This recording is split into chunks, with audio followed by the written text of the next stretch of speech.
Tahukah Anda bahwa ada satu kebiasaan tidur yang dilakukan hampir setiap malam tanpa disadari, namun perlahan-lahan bisa memicu bencana serius di otak? Banyak orang merasa tidurnya baik-baik saja karena tidak merasakan sakit apapun. Padahal, justru di saat tubuh terlihat tenang dan mata terpejam, proses berbahaya bisa sedang berlangsung di dalam pembuluh darah leher dan kepala. Yang lebih mengkhawatirkan, kebiasaan ini paling sering terjadi pada usia lanjut. Banyak lansia menganggap perubahan tubuh sebagai hal wajar karena usia, sehingga sinyal-sinyal kecil sering diabaikan. Padahal, stroke tidak selalu datang tiba-tiba. Ia sering diawali oleh kebiasaan kecil yang dilakukan bertahun-tahun. Salah satunya adalah posisi tidur yang salah. Setiap malam, saat tubuh seharusnya beristirahat dan memulihkan diri, justru terjadi tekanan berkepanjangan pada pembuluh darah penting yang memasok oksigen ke otak. Jika hal ini terjadi berulang-ulang hari demi hari, bulan demi bulan, maka risikonya akan terus menumpuk. Banyak kasus stroke mendadak ternyata bukan disebabkan oleh kejadian hari itu saja, melainkan akumulasi kebiasaan yang sudah berlangsung puluhan tahun. Yang menyedihkan, sebagian besar korban tidak pernah tahu bahwa posisi tidur yang mereka anggap nyaman justru menjadi pemicu utama. Mereka baru menyadarinya ketika sudah terlambat. Oleh karena itu, informasi ini sangat penting untuk diketahui, terutama bagi siapapun yang sudah memasuki usia 60 tahun ke atas atau memiliki orang tua dan keluarga lansia di rumah. Di leher manusia, terdapat pembuluh darah besar yang berfungsi seperti jalan utama pengantar darah dan oksigen ke otak. Jika jalur ini terganggu, maka otak akan langsung terdampak. Salah satu gangguan paling sering terjadi ketika kepala berada dalam posisi menunduk, tertekuk, atau tertekan ke satu sisi dalam waktu lama saat tidur.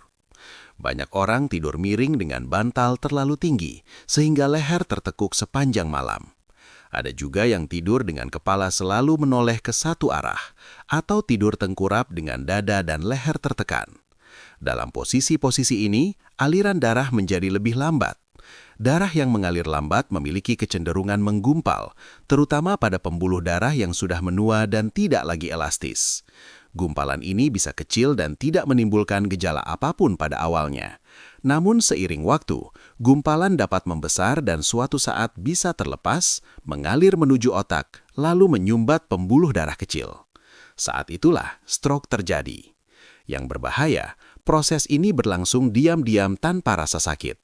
Seseorang bisa tidur nyenyak, bermimpi indah, sementara di dalam tubuhnya risiko stroke terus meningkat.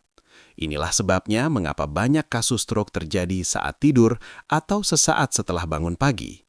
Tanpa peringatan keras, tanpa tanda yang jelas, hanya karena posisi tidur yang salah.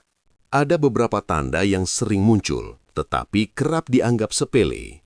Bangun tidur dengan kepala terasa berat atau pusing, leher kaku seperti salah bantal, tangan atau kaki sering kesemutan, sulit berkonsentrasi, mudah lupa, hingga sering mengalami mimpi buruk atau terbangun dengan perasaan panik.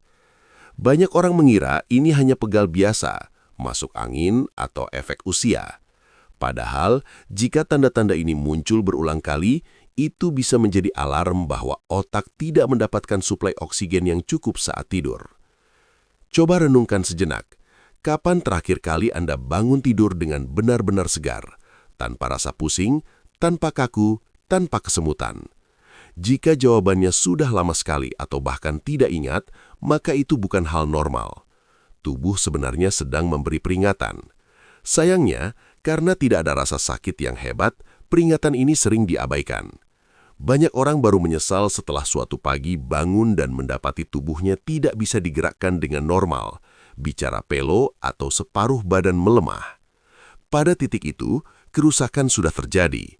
Padahal, semua itu seringkali bisa dicegah jika sinyal-sinyal kecil tadi didengarkan sejak awal dan kebiasaan tidur segera diperbaiki. Posisi tidur yang paling aman dan dianjurkan, terutama untuk usia lanjut, adalah tidur telentang dengan posisi kepala sejajar dengan tulang belakang. Bantal sebaiknya tidak terlalu tinggi dan tidak terlalu empuk, cukup menopang leher tanpa membuat kepala menunduk atau mendongak. Tambahan bantal kecil di bawah lutut dapat membantu mengurangi tekanan pada punggung bawah dan membuat tubuh lebih rileks. Posisi ini memungkinkan aliran darah ke otak berjalan lancar tanpa hambatan. Banyak orang merasa sulit mengubah kebiasaan tidur yang sudah dilakukan puluhan tahun. Itu wajar. Namun, perubahan tidak harus drastis. Mulailah dengan berbaring telentang selama beberapa menit sebelum tidur. Biarkan tubuh beradaptasi perlahan. Gunakan guling di samping kanan dan kiri untuk mencegah tubuh berguling tanpa sadar. Mintalah pasangan atau anggota keluarga untuk mengingatkan jika melihat posisi tidur yang tidak tepat. Dalam waktu 1 hingga 2 minggu, tubuh biasanya akan mulai terbiasa. Yang mengejutkan, banyak orang melaporkan bahwa setelah posisi tidur diperbaiki, kualitas tidur meningkat, bangun terasa lebih segar, dengkuran berkurang, dan daya ingat membaik. Manfaat dari posisi tidur yang benar tidak hanya terbatas pada pencegahan stroke. Resiko henti nafas saat tidur berkurang, kerja jantung menjadi lebih ringan, dan fungsi otak dapat terjaga lebih lama. Penelitian menunjukkan bahwa tidur dengan posisi yang tepat membantu otak membersihkan zat-zat sisa yang berhubungan dengan penurunan daya ingat dan kepikunan. Artinya, kebiasaan sederhana ini bisa membantu seseorang tetap mandiri, tetap jernih berpikir, dan tidak merepotkan keluarga di usia lanjut. Ingatlah, mencegah selalu jauh lebih mudah dan lebih murah dibanding mengobati. Stroke tidak hanya berdampak pada penderita, tetapi juga pada seluruh keluarga. 1 malam saja dengan posisi tidur yang salah bisa membawa dampak besar. Namun, 1 malam dengan posisi yang benar juga bisa menjadi awal perubahan menuju hidup yang lebih sehat. Mulailah dari malam ini. Jangan menunda.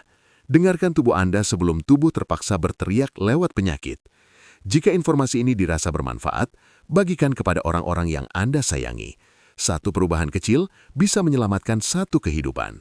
Tetap jaga kesehatan, tetap waspada, dan pastikan setiap malam menjadi waktu pemulihan, bukan waktu munculnya resiko baru.